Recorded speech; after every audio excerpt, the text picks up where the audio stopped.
Good evening, everyone. Welcome to Rainy Nights, the segment of my YouTube channel where I interview other motovloggers and motorcycle personalities. If you haven't been here before, I'm Rainy Rider. I ride a 2019 BMW Grand America and a 2021 Harley Sportster. Feel free to give the channel a like and a subscribe. Tonight we have a special guest. It's actually, I'm gonna say this. It's the first person who ever recognized me in the wild. So I'm gonna say it's a very special guest. But you actually have a behind the scenes story about that. So go ahead and tell us who you are, where you're from, what do you ride, and then we'll get into that story. Okay. My name is Davidson Dan. Nobody's heard of me. I play I play most of my time in the shadows.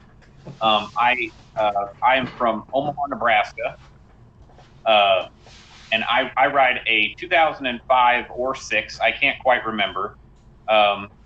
Blue Heritage Classic Springer, and I'm going to do this. I got this tattoo I got in Tampa, Florida, at 100,000 miles. Right on. Yeah. So, first time I met you, you had an interesting story beside this, but I tell this story all the time because it literally was the first time someone recognized me. But you have a behind the scenes story about that, so tell us that story.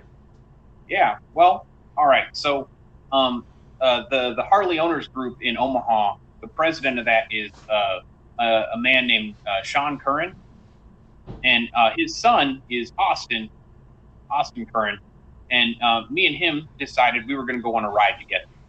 And so I had been supporting a charity down in Tampa, Florida, for a few years at that point. And I was like, hey, Austin, I got a perfect ride for you. You want to ride to Florida from Omaha? And he's like, and he looks at his dad, and his dad's like, he's like, yeah, sure, man, I got you.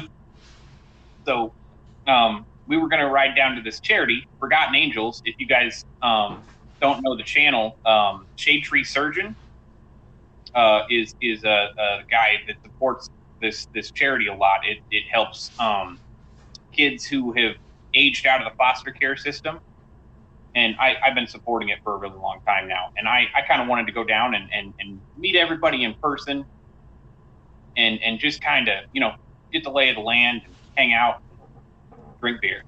So that's what we were going to do. So me and Austin get ready a few days before the beginning of the event, and we start riding down there, and we were making pretty good time. Somewhere outside of Atlanta, I don't know, maybe Rainy Rider can give you the more specific gas station, but I don't remember which one it was.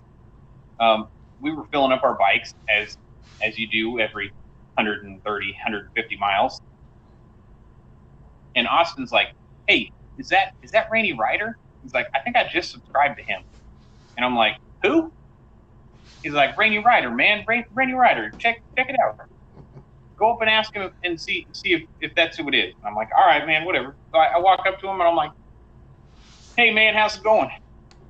And Rainy Rider turns and looks at me. He's filling up his bike, and we're filling up our bikes, and he had stars in his eyes. He's like, oh my God, somebody recognized me. And so from that point on, I would consider us friends. We rode the rest of the way from just outside Atlanta all the way down to Tampa, Florida, or is it like Gibtown? It's Tampa. Tampa improper. You have Tampa proper, and then you have Tampa improper. So Improper. yeah, it was. Yeah. Yeah, it's outside city limits, all the same. Highway and busy streets and drugs and alcohol. So yeah, Tampa, all the same. Yeah. So it was really Austin that recognized me, not you. Yeah. Good enough. I got a hug out of it. So Yeah.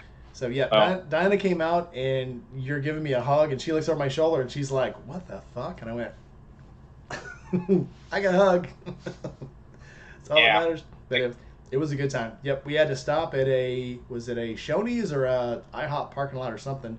Because all of a sudden, when we bumped into you guys, it was like 60 degrees still or below, and then the very next stop we took, all of a sudden it was like 80 degrees, like less than 100 miles later. I think we stopped like 50 miles later, and all of a sudden it was just freaking hot. It was like, welcome to Florida. Now it's hot.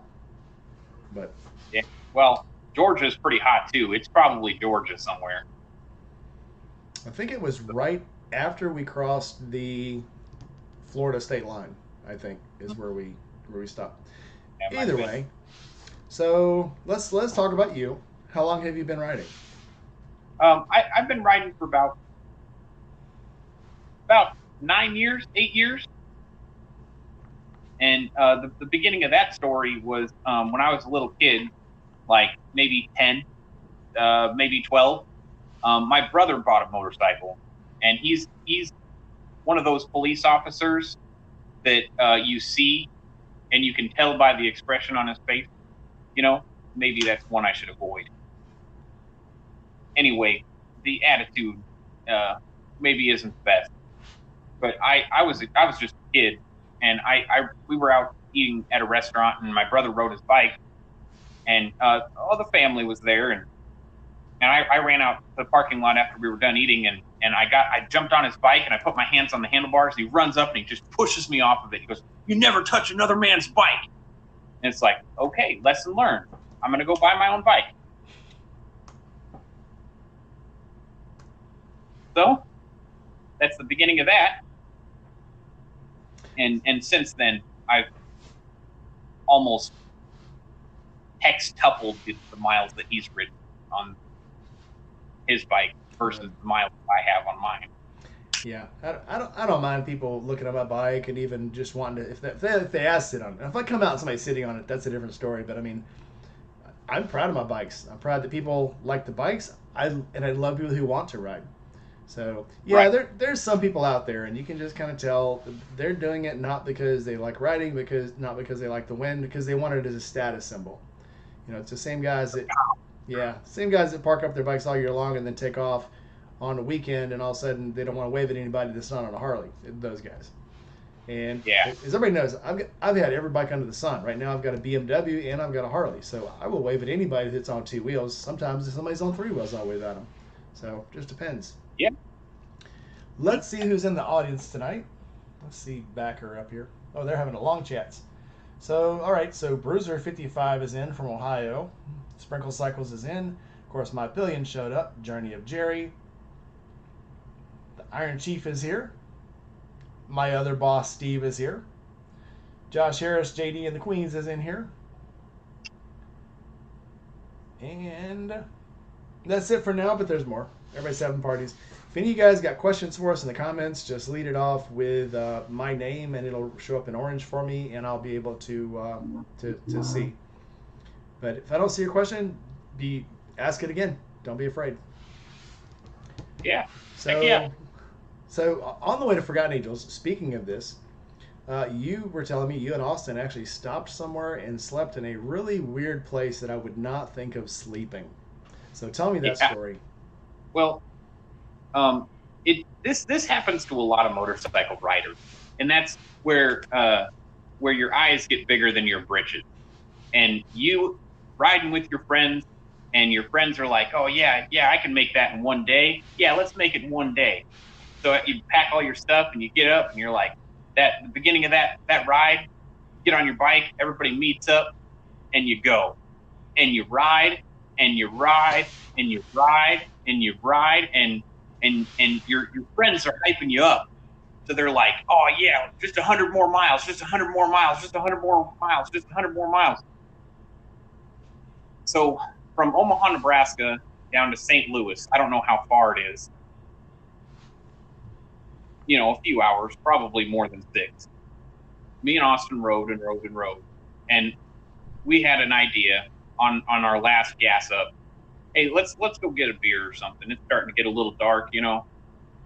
So we get into St. Louis, Missouri, and we stop at this little bar.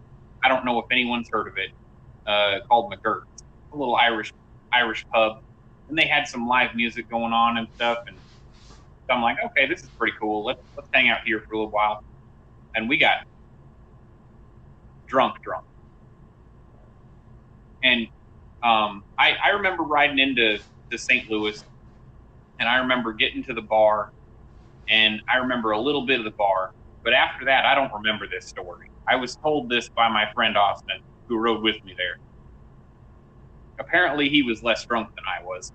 But we got pretty plastered, and by the time we left, it was probably 2 in the morning, something like that. 1 in the morning, 2 in the morning, and we're like, all right, let's get back on the bikes and let's keep riding towards Florida, you know. And I got back on my bike and I started riding. Not like I was over the legal limit, you know. Of course not.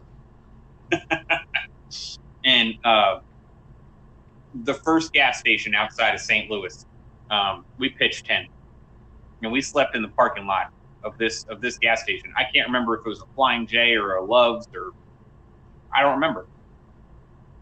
But they had ground. Yeah. The next morning, I remember leaving that gas station, and I remember heading. But that was probably the craziest night I've ever had.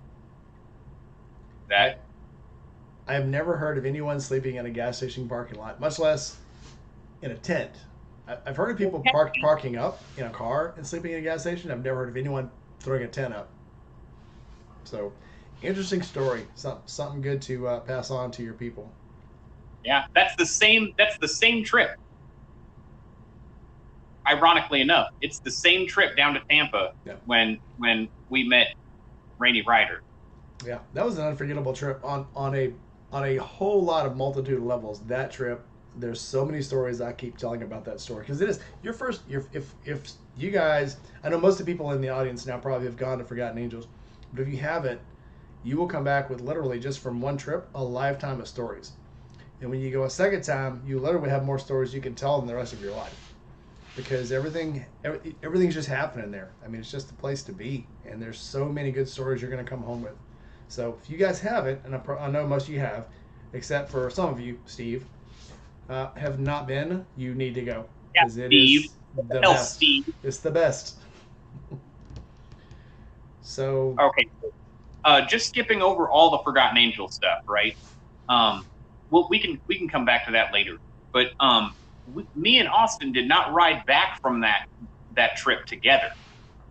Austin said that I was going too slow, and so when he left Florida, he left alone.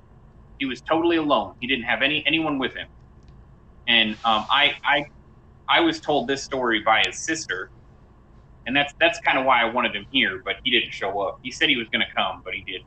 That's fine. So, maybe next time. Whatever.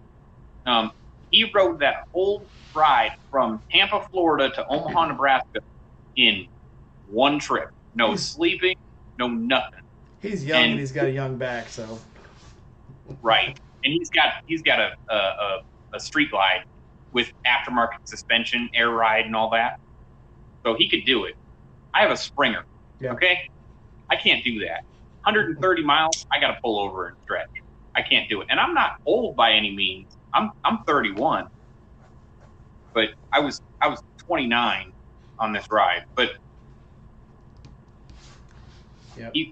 his sister told me when he got back, he pulled into his driveway, he got off his bike, and he collapsed in the driveway, and he slept there that whole night. Shit.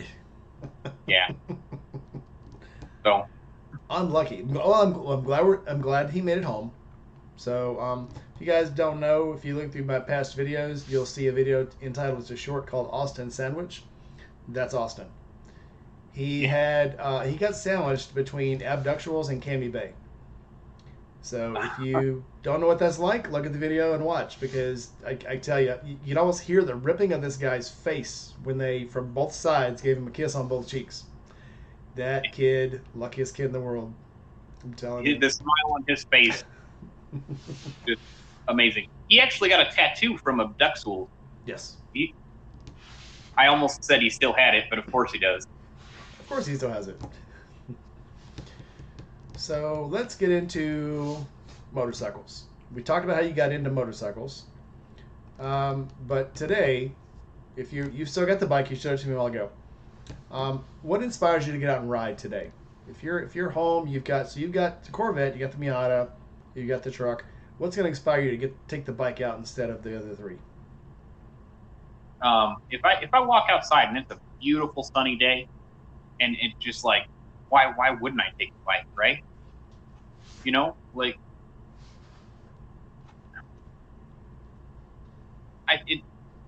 with over 100,000 miles on two wheels I have, right?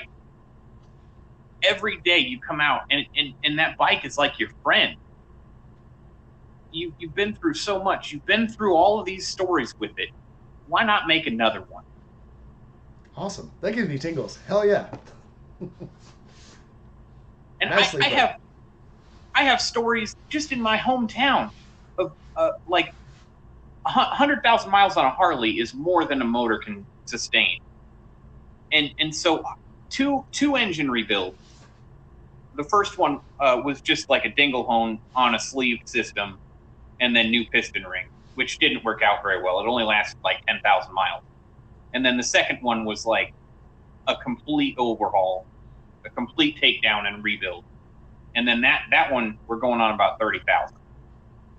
So, but that after that first rebuild, when I first got it back out on the road, it was me and a buddy Tom who rebuilt the motor, and he has I think it's a Yamaha. And me and him were kind of bantering back and forth, like, oh yeah, Harleys are slow, and that's why I got a Yamaha. And I'm like, man, Harleys aren't slow, man. Let's put this motor back together, and I'll show you what Harley's slow is.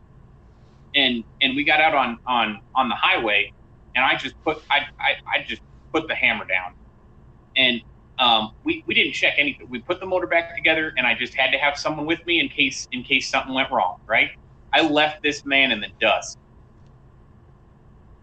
And about 3 miles later, I ran out of gas. Coasted down the exit ramp, and it's like 10, 11 o'clock at night, and I get off my bike and I put my flashers on. I'm totally out of gas, and I look up and I see the highway, and I see him poof, right by the one that I come off on.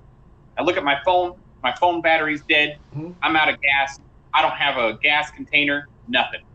So I'm like, shit, I can't call him.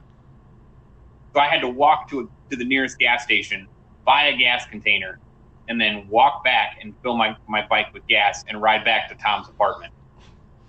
Did he ever find you? No. When we got back, I checked my phone in his garage, because my tool chest was in his garage at the time. I checked my phone and I had like 19 messages from him. Where you at? I can't find you. And yeah, by the time I got back, he was in like Elkhorn, which is like west of Omaha. Well, damn. Yeah. Again, glad you made it back. Well, yeah. It was either on the bike or not. So let's talk about riding. What do you prefer? Do you prefer group rides, or just getting out by yourself and just tearing it up, or do you just prefer maybe one other person with you just to make sure you don't run out of gas? I prefer group ride. If I can get in a poker run or something, that's the greatest time of my life. And there's one that happens in Omaha yearly. I can't tell you what it is. I think it's sponsored by the Harley dealership here. And it's just like 5 bars around the area, and they're not necessarily like motorcycle bars, but they're, dirty dive bars, which I live for. And the last stop is Cottonwood Marina in Blair. And there's, jet skis and pontoons and girls in their bikinis and music and chicken wings and, corn fritters, and that's the end. You get to the end, and it's about 150 miles, I think, and it steps into Iowa a little bit and goes up that coast, and then up the Missouri River, and then cuts back into Nebraska through Sioux City and comes back down to Blair. It's a cool ride. It's a great ride. Maybe a little short, but. So, well, that leads us to our next question. What's your favorite moto meetup? What's your favorite thing that happens that could be happen monthly, could be happen yearly, biannually? What's your favorite place to go to that you're always going to have a good time? I can't tell you that, but probably on the bottom of my list is going to be Sturgis. As much as I love people, and I love talking to people, and I love giving hugs to random people, I got to tell you, man, Sturgis is too many people. There are too many cops that want to fill their quota. There's too many highways full of bikes. A ride is what I live for, not the traffic jam. I don't want to be stuck on a 2-lane highway in the middle of 140 bikes and just not being able to go anywhere. That just kills me. I hate that. And so I'm gonna have to say that one's at the bottom of my list. I really enjoy Bikes, Blues, and Barbecue, but my meetup isn't usually a meetup. It's hey, you want to go to Las Vegas and spend a whole bunch of money at the Luxor? What's the Pope shit in the woods? Hell yeah. There's no bikes there. It's just me and a bunch of buddies and, hanging out. And that's probably the best, That's probably, so speaking of Las Vegas, that's one of my favorite places I've ever rode was in the Fire Canyon outside Las Vegas. Oh, right, yeah, it's beautiful. Right at sundown. Actually, gorgeous. So it leads us to our next question. What's your single favorite ride you've ever done? It's got to be Forgotten Angels. I rode down there twice that year. I rode down there once because I was actually going to move there. And then my mom asked me to come back. I was there for about 2 months trying to find a job and stuff. And then you can't find a house. You can't find an apartment for under like $1,100 a month. And so, steep. And then the second one was the Shade Tree ride. But I remember Shade Tree Surgeon when he had 140 some subscribers. Yeah. And I remember when Shay Lacey joined his channel. I remember when he broke up with his girlfriend. I remember when he lost his dog. I've been following him forever. And just, I remember back when he didn't have any gray hair. Yeah. Sorry, Josh. Hey, Buck. Buck just stepped in. So we had some more people step in. Shelby stepped in. Josh Harris says that Ashley's also there. So welcome, Kitchen Ash. She's got a cooking show. If you don't know, it's Kitchen Ash on YouTube. She does some very fun videos. I'm going to leave it at that, but she does some fun cooking videos. RE650, guy I grew up with. Is that Shelby Daytona? Do what now? Is that Shelby Daytona? That is Shelby Daytona. Also stepped in. Yes. Hey, what's up, man? How's it going? And Buck Brown has also stepped in. So good to see him in. Good to see him anywhere now. Yeah. Good to see you again. So on to our questions. What's the stupidest thing you've ever done on a motorcycle? The stupidest thing I've ever done on a motorcycle. Other than sleeping in a parking lot in a gas station. Well, that wasn't on a motorcycle. That was in a parking lot. True story. So, but you got there on a motorcycle. So, yeah. What do you think? I've done a lot of stupid stuff on a motorcycle. I got one for you. I used to be in a motorcycle club. A lot of people know that. I don't know if you can see the scar. I got a bullet in my arm here. I mean, like it was a 1% club. It wasn't for the faint of heart.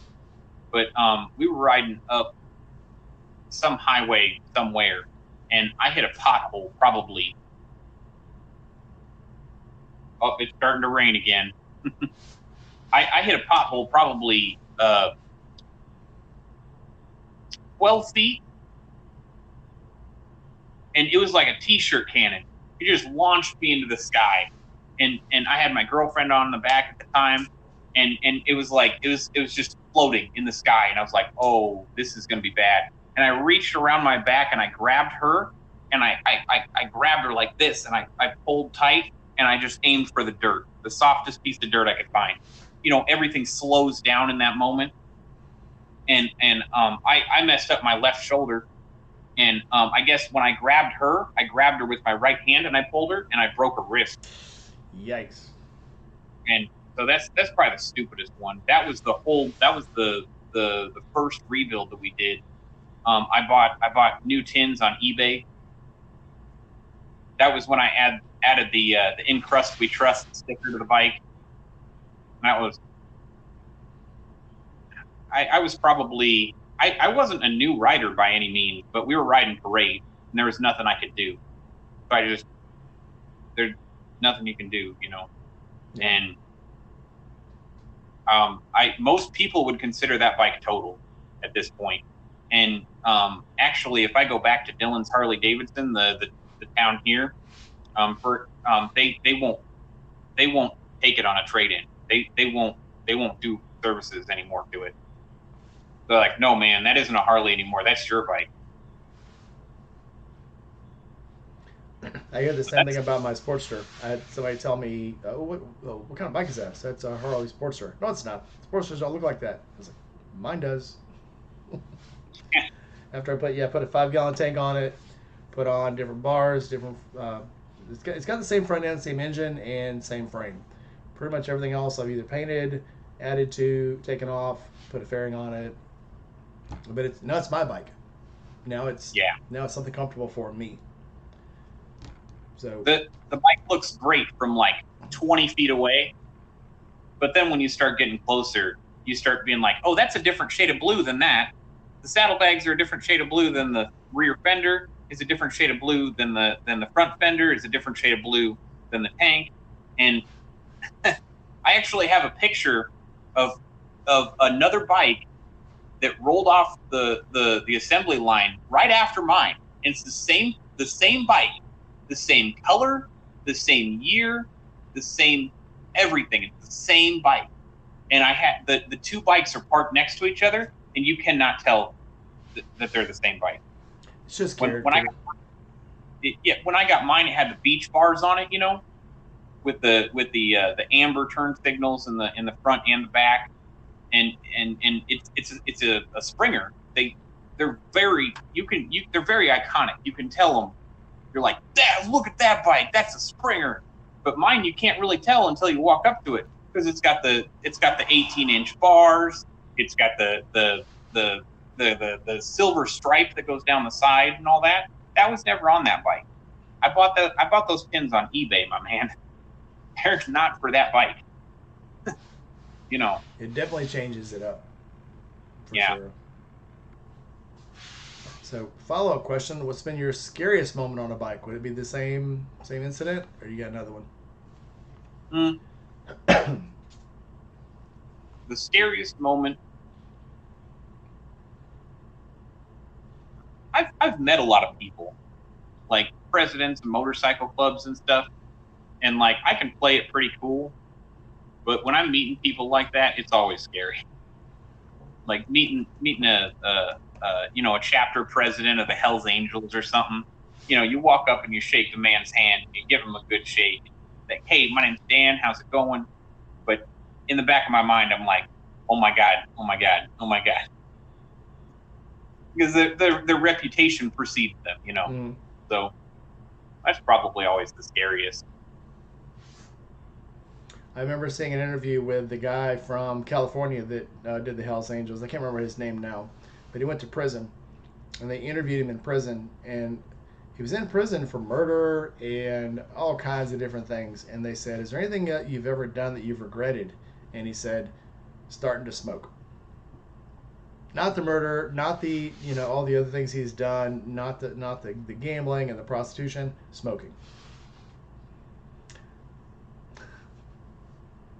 So, what has been your favorite part of riding? At the same time, that scariest moment is also the most pleasurable moment, because like you meet people that are the coolest people in the universe, like just like you, meeting you. Like some of the coolest people I've ever met in my life have been on two wheels. And it could be a gas station clerk in Macon, Georgia, or it could be like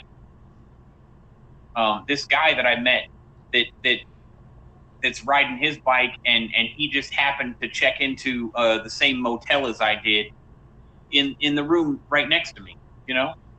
That's probably my favorite, is meeting people on the road, it's such a fickle thing. Like you meet that person and you know you're never going to see him again in your life. So you might as well put on a good face. You might as well be nice to them, and they have that same thought to you. They're gonna be cool to you, and they're gonna be, Yep. Yep. Be kind to everybody you meet because they may be your next best friend. So, flip side of that, what is the most frustrating part of riding for you? traffic. And get that. That's an easy one. All right. I hate riding in California. Because in California you got to split lanes there, and they'll pull you over if you're not splitting lanes. Like they made it mandatory. Like, and my bike's not the widest bike in the world, but it's kind of wide. Like, and I can't say that I've mastered lane splitting in traffic. It's kind of scary. So in Tennessee, it's not illegal, but it's also not legal. You can do it, and I'll only do it if I'm going to turn and I'll come up the side. But if you do it and you have an accident, since it's not actually legal, it's your fault. If you have an accident, so it's something I just kind of avoid here.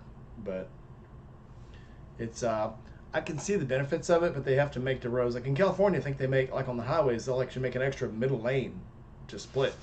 It's there. And here, though, it's not like that. So if somebody decides to be stupid and pull over and hit you while you're trying to pass them, it's your fault because you were in their lane. But anyway, so you've had, how many bikes have you had? Is this the bike you started on, the one you're still on?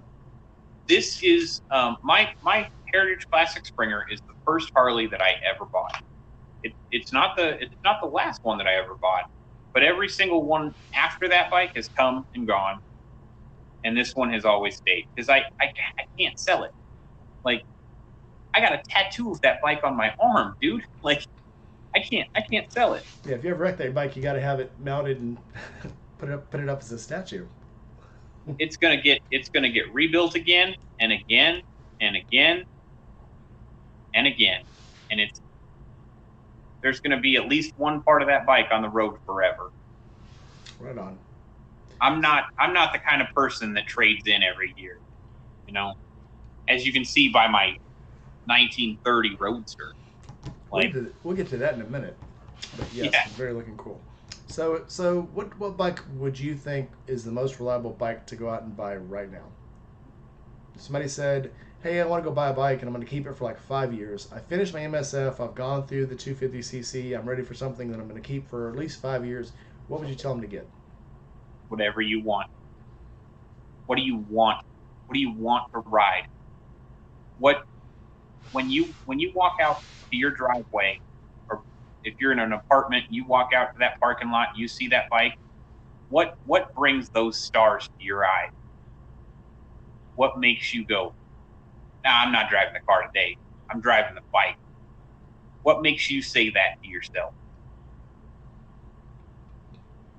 I have stories, pictures on Facebook of me laying my bike down in the snow. And there's one that floated around a couple of years ago that took a picture of me. The guy was in the left turn lane, and I slid through the intersection in the snow. And he took a picture of me. Instead of helping me, he took a picture of me, and he posted it on Facebook with the caption, "I feel sorry for the bike." And was this a friend or somebody that you just knew? Or? Random dude in traffic. And if that man is watching right now, that bike's got 100,000 miles on it. Where's your 100,000 mile Harley? Huh? I bought that bike with 16,000 miles on it, and it's at 136,000 now. Heck yeah. Some of those miles have been in the snow. Some of them have been in the rain. Some of them have been through hail. Some of them have been through things you don't even want to know. But hey, it's my bike, and I'm its owner. And that bike is staying on the road, regardless of what I do to it. Yep. I've heard people badmouth BMWs. I've heard of badmouth Sportsters. I've heard of badmouth Hondas. any bike that you love, you're gonna love forever, and the reason you love it is your own. That's just between you and the bike.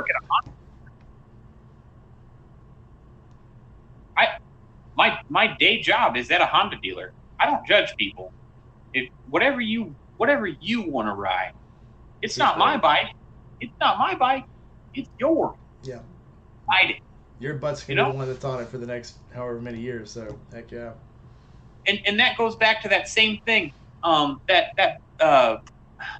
was it? A Dyna that Josh had. That Shade Tree Surgeon had. That Dyna. My God, that thing had 1 billion miles on it, and he kept riding it. Riding it. The FXR. The FXR. That was what it was. Yeah. Yeah. And it's getting rebuilt. That bike, but that bike, more miles in the rain than you do on yours total. Yeah. Like, ride it. Don't make fun of him. Hell yeah. He's riding what he's got. So, if you could go anywhere on a motorcycle today, start from anywhere, go anywhere, where would it be? From Omaha, Nebraska to anywhere my dreams take me, brother. Can't fight that one. Hey, it's. I know that I have the time. I got 6 days off of work. I'm going to take a couple of vacation days, and I'm going to disappear. That's a single man's life.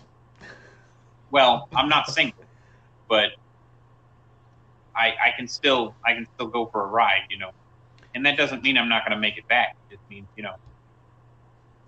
If anybody's got any questions, throw them in the comments. We got about 10 minutes of questions left, and then I'm going to ask you about the things in your driveway, not to give anything away. But ask the questions now.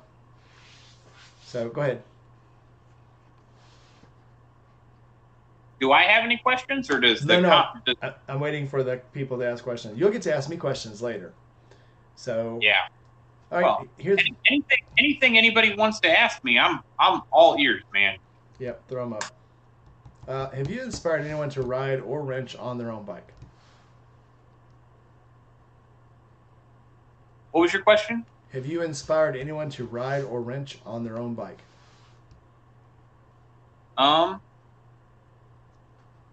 Probably. It goes back to that the people that you'll never see again, Mm-hmm. I hope honestly. There's people that they're like, oh yeah, like, hey, I've been having this problem with my bike, and I look at it and I'm like, oh, I know what's wrong with it. It's this, or oh, hey, yeah. You should try, is it carbureted or fuel injected? Oh yeah, it's carbureted. Oh hey, you should try cleaning your jets a couple times a year or something like that. And then they figure out that fix, and then it makes them reliable enough on the highway, and they're like, this is it. I'm gonna go ride. Mm-hmm. I don't have any names for you per se, but like, you're influencing people out there. I hope so. Yeah. Shelby just said the Vomit Comet's coming along. Got the oil tank installed, the new brakes and clutch master cylinders and switch housings installed today. So the Vomit Comet is almost there. I've seen pictures of it. I'm sure you have too. It just seems like it's coming along, and I'm very excited to see that bike on the road again. Shelby's asking you, are you coming to the camp out? When is the camp out? Because I don't think I have the. It's going to be the last weekend in October, right before, I think, like literally right over the 29, 30, 31st, that time period, that weekend. Unfortunately, probably not. I'll probably go on a big ride next year sometime, but just for now, because I just started this new job, and hopefully it pans out for me. I'd like to kind of stay there and show my new coworkers that I'm willing to do whatever it takes. Yeah. Right on. So I'm gonna try and not take any days off this year, and I'm gonna try and grind it. Got two other questions for you. Is there ever a time when you have said, I really shouldn't ride right now? Yes. I say that to myself every single time I ride in the snow. But, you know, most of the time I still do it. The only time that I ever can't ride is if I'm like stuck in the driveway and I can't get my bike out, or if there's a car behind it that doesn't run, which is actually a kind of a common occurrence at my house.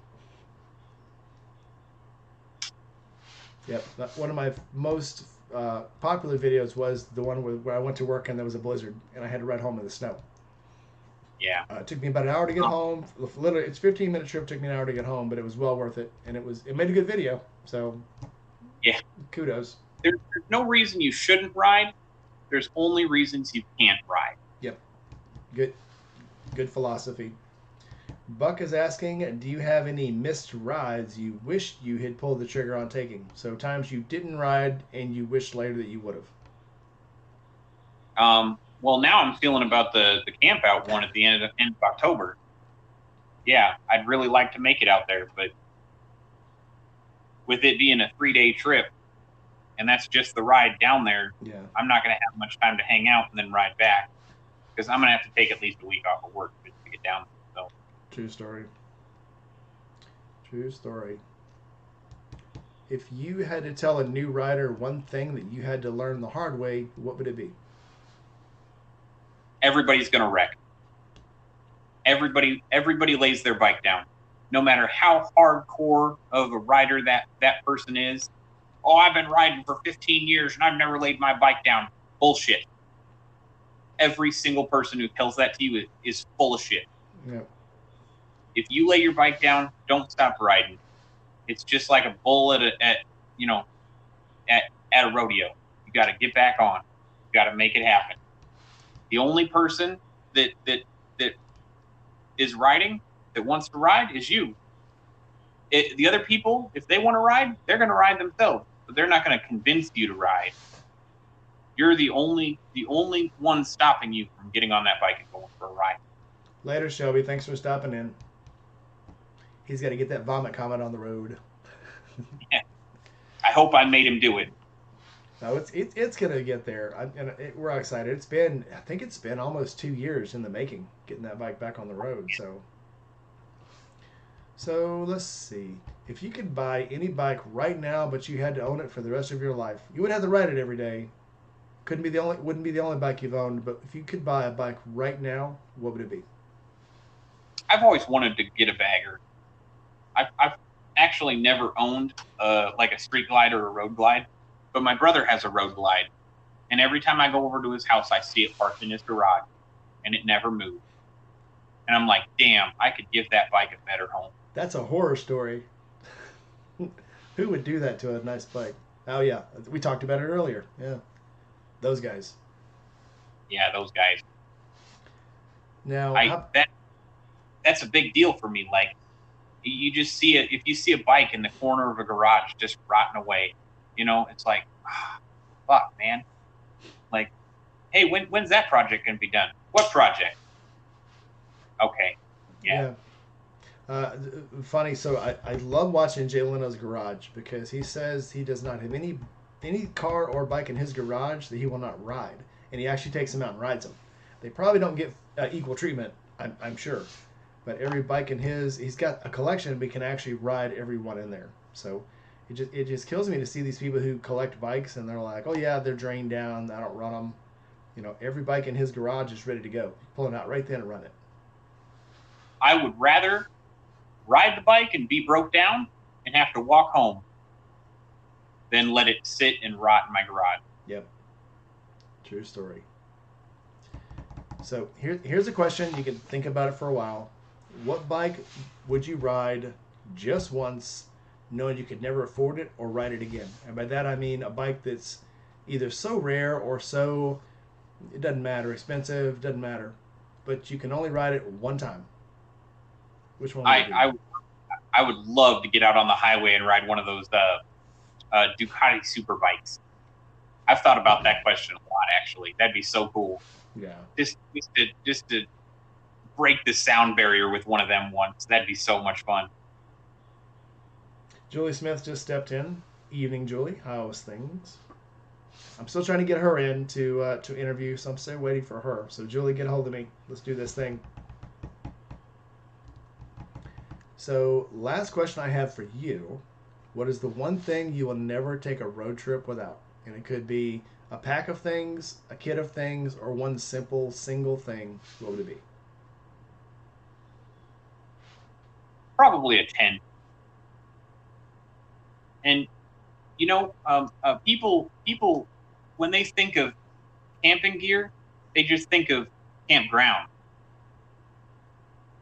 Just, oh shit, my bike's broke down and I don't have any tools to fix it. It's something really weird. And even if I had my toolkit, there's no way I would have been able to do it. But I can get the bike towed. I have the cash to do it.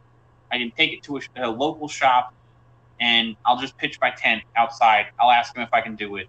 And hey, however long you need to get my bike back on the road, I'll just wait. And that I always have some money. Hey, I can go rent a motel room and I'll be all right. Or hey,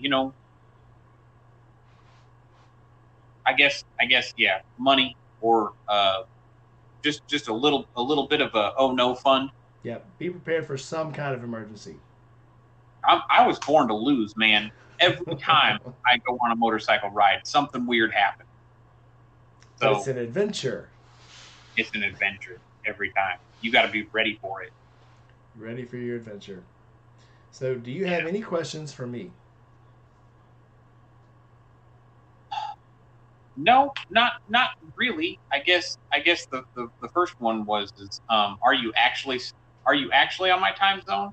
You're in Central. I'm in Central. Right? Yep, I'm on Chicago time. Okay, yeah. And then who's the weirdest person that you've ever met on the road? On the road? Wow. During one of your adventures.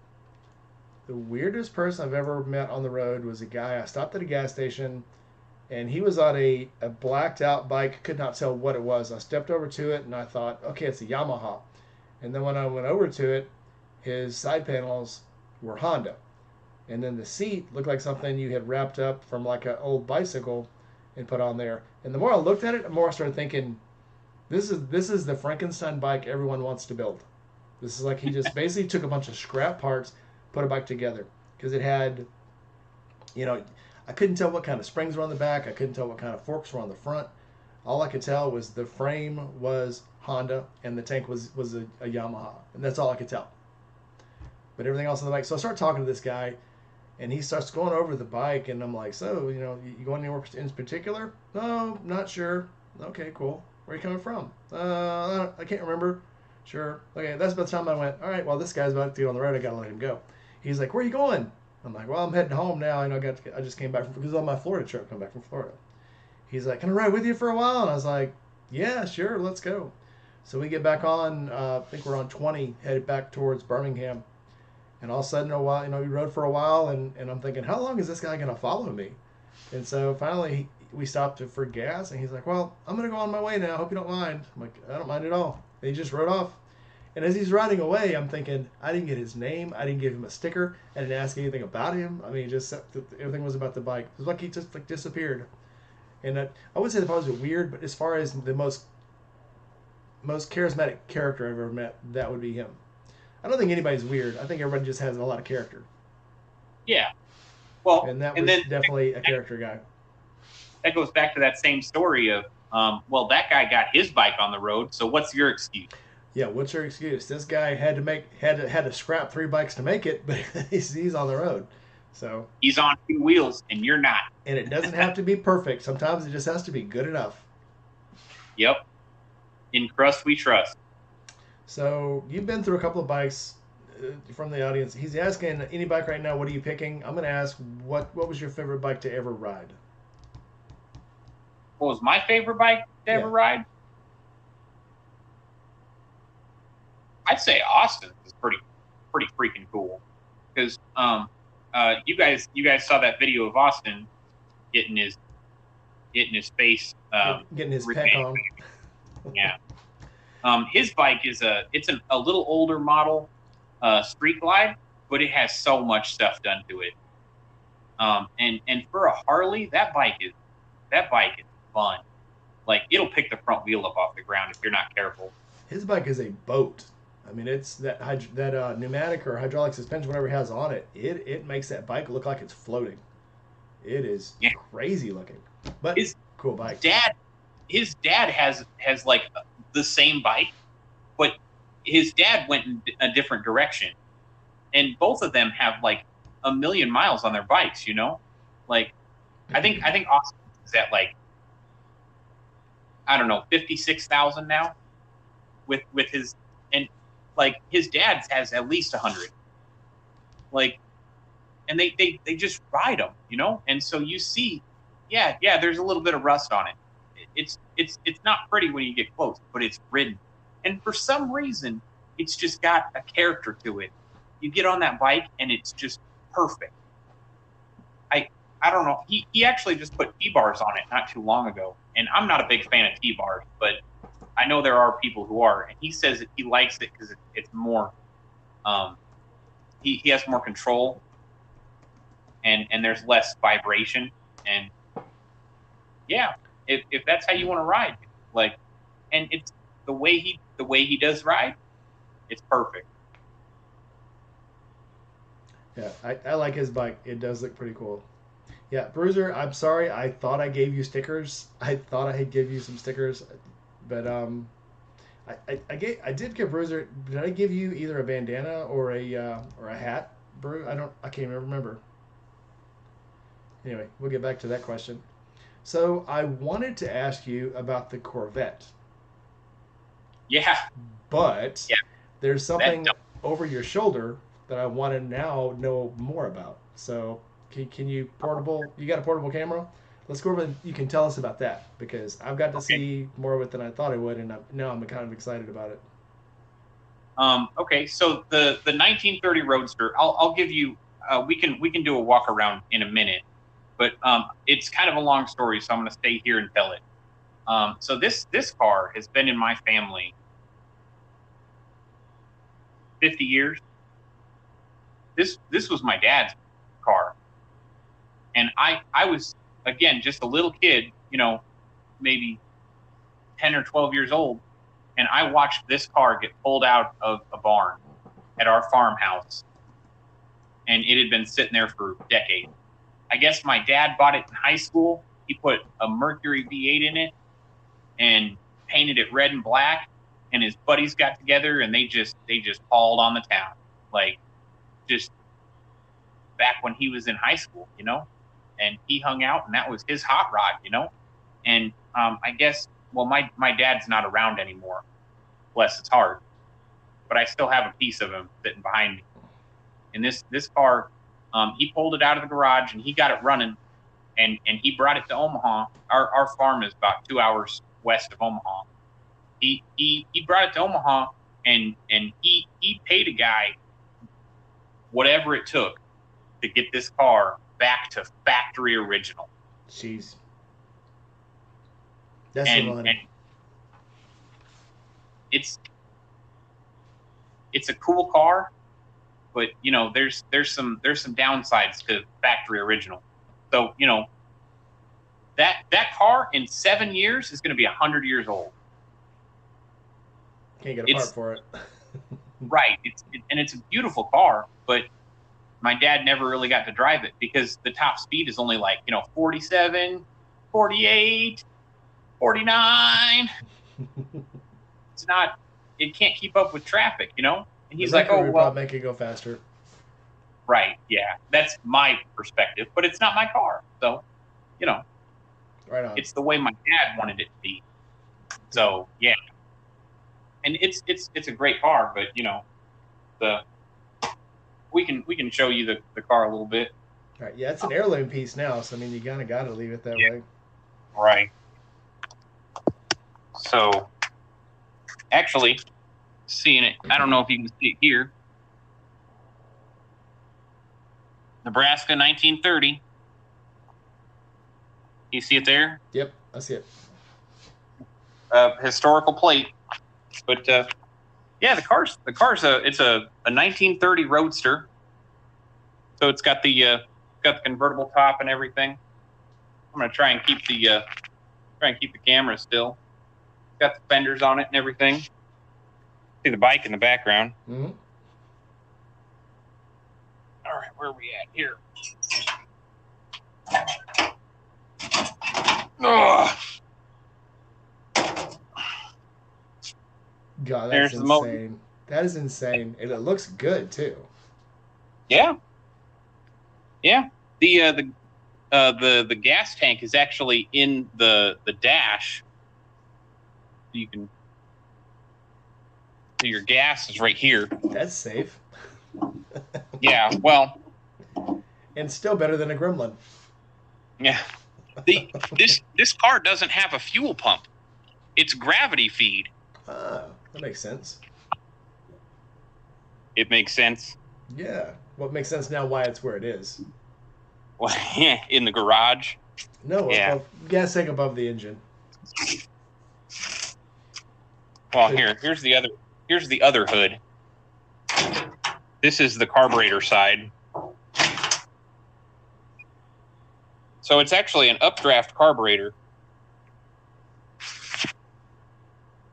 Where are we at? Can you see me? Yep, I can see it. Yeah. So the carburetor's down here. Real simple. So it actually comes down. It comes down from here, gravity feed, comes down, and then it sucks it in. It sucks it up to atomize the fuel. That's insane. Yeah. Yeah, it's a pretty car. It's very cool. Yeah. The dash. I don't know if I can get the dash. It's in the middle. That is sick, man. Where are we at? Here's your choke. The choke is right here. It's a very stick. Simple car. So how many gears does it have? It's a 2-speed with a granny low. Okay. So a 3-speed. That works. Now let's see the Corvette. And tell us how you got the Corvette. The Corvette's a fun story. The Jammer. This is a Vet.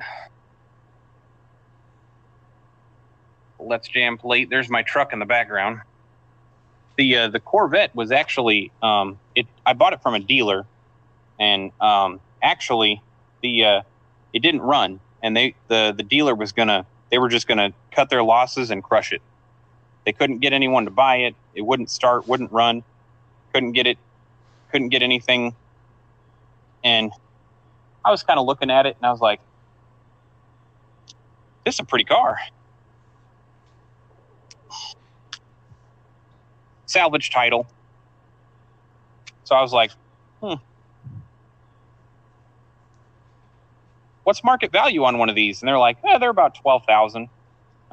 Salvage title. I'm like, okay, well, I'll give you $6,000 for it. They're like, get it the fuck out of here. Yeah. So. And you obviously got it running, because I've seen it parked up at where you used to work, so it's obviously running. Yeah. I got this car running in the parking lot of that dealer, and I drove it home. And I just left the truck there. I was like, hey, I walked back in and I talked to one of the salesmen, and I was like, hey, is it okay if I leave a car here overnight? And they're like, yeah, sure. You going to leave the Vet? I'm like, no, I'm leaving the truck. That's the truck. Going home with a Vet before you change your mind. Yeah, before they change their mind, yeah. Yeah. This truck has 300, and it is not pretty. So I got the truck. I don't know if you saw the Let's Jam license plate. Yeah. So this one got a little different. I date mom one. Yeah, but if you look at this truck, it's Trucks aren't supposed to be pretty. Trucks are supposed to run. They're not. Yeah. Got the arrow tip for the antenna there. The antenna. Yeah. But yeah, it's not. But what does it get used for? It's a truck. Work. For being a truck. Yeah. I got the shade tree sticker on there. When I showed Josh the truck when I first bought it, he came out with this sticker, and in the D for Dan, I don't know if you can see it in the background. The truck is in the background, and his rendition of me wearing a Dale Earnhardt chain in a mankini with a Miller Lite in my hand, and the truck in the background. Nice. I don't know if you can see it back there. Hard to see. I'll stick it up later in the comments, but yeah. Very cool. Yeah. Got the neighbor's dog out here. Well, does anybody else have any questions for us? We're over our time, but I mean, if we got questions, we'll ask them. I mean, we got to see the bike, don't we? We do have to see the bike. Wow. See, I've already saw it. I thought everyone had. So yes, there's the Springer. Yep. This is it is a Springer. I love the color. I do love the color. Yeah, all shades of blue. If you can see it here, you can kind of start to tell that the colors don't. Hey, my old sticker's on there. Yeah, I do. Yeah, got the Rainy Rider sticker on there. There weren't many of those stickers. I probably only had 100 of those stickers. I've probably gone through a ton of the other ones now. Yeah. And we got the memories on the back. You know, LED tombstone on the back, and I haven't plated it in a while. But you know, who's gonna catch me? Things happen. They're much more lenient on motorcycles. Unless you're just out there being a jerk on a motorcycle, they really just like let everything pass. The I don't know if you can read that. I know it's backwards, but brothel inspector. Nope, it's straight. Brothel inspector, yeah, Kansas City. Very cool. I don't know where I got that. It was I rode down to Kansas one time, and you know, just to lay of the land. But yeah, it's dirty. It gets ridden. Too cool. As long as it gets ridden. And of course, the Miata, you know. But yeah. All right. You got what a other nice little question stable going? Yeah. Yeah. So, and yeah, here's the toolbox, of course. I got all the stickers on here. So you said you just did you built a console? I guess that's what you were talking about, the toolbox. Oh yeah, the hutch. I built the hutch. Yeah, it's got the foldy doors on it, so you can shut it and stuff. Oh, neat. There's a PlayStation hooked up to it. You can. Every man needs a man cave in the garage, a place to get away. Yeah, right. Yeah, so my toolbox has the PlayStation on it. It should. There it is. Too cool. Yeah. And then where are we at here? Yeah, the laptop for doing working on cars and stuff. Reference material. I just had mine out taking the BMW apart. It's good. It's good to have a laptop. Yeah, I don't know if you can see the Acura of Omaha thing in there. I can kind of see it. Yeah.